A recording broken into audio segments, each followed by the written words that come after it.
Okay, well here we are with step number 6. I'm going to walk you through every step. And we're going to be finishing the cylinder on this one. A basic cylinder is the most important part of almost any pot other than a wide platter or bowl. So each step is critical. Remember, get lots of water on the hands on the clay. Anchor your right elbow into your hip. Make sure it doesn't move. You want to push as hard as you can, just for 3 to 5 seconds. Any more than that, you could potentially hurt yourself.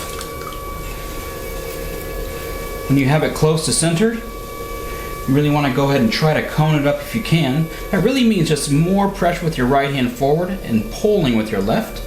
Always applying slight pressure down. If for some reason you find yourself with a premature hole, a lot of people do that. They'll go ahead and just try to get it up in the cone. They'll squeeze on both sides and they'll get a premature hole. That really means you're just bringing the outside of the clay up, and the inside of the clay where you really want to bring up is staying down low. You have to apply pressure down when you do this. Okay, it looks good, feels good. I'm ready to open the hole with step number 1. Make sure it's not moving in a circle at all.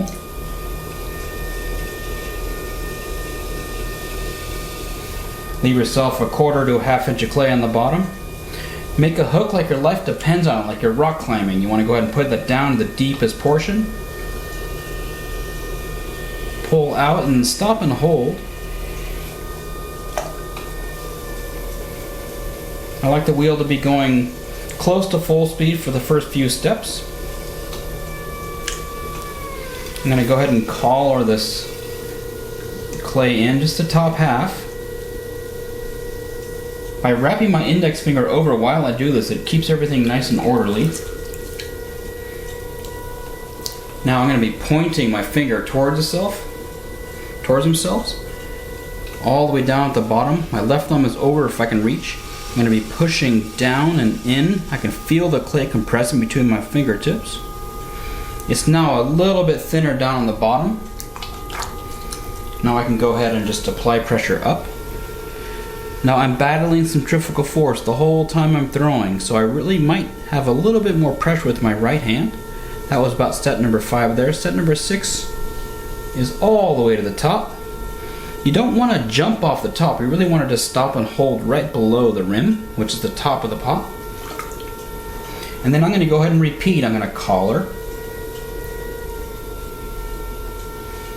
And then go back down to the base.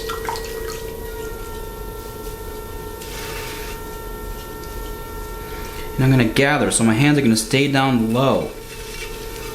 The wheel might turn 8 to 10 times. Feel my fingers working together. That little ridge you see coming up is my middle finger.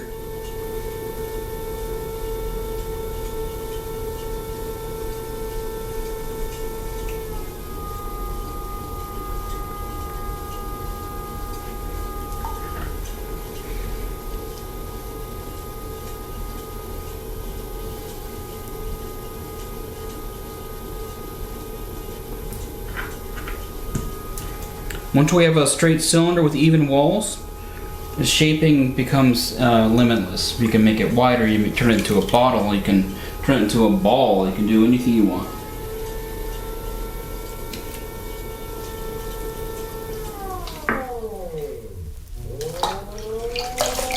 It is important to get all the water out of the bottom, or that's going to also create potential S-cracks. The more water, the more shrinkage, the more crackage, and a lot of times this shows up when it's really too late.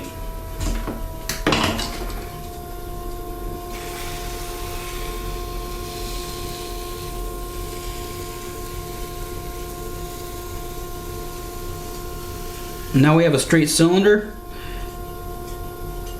It's time to go over some shaping techniques.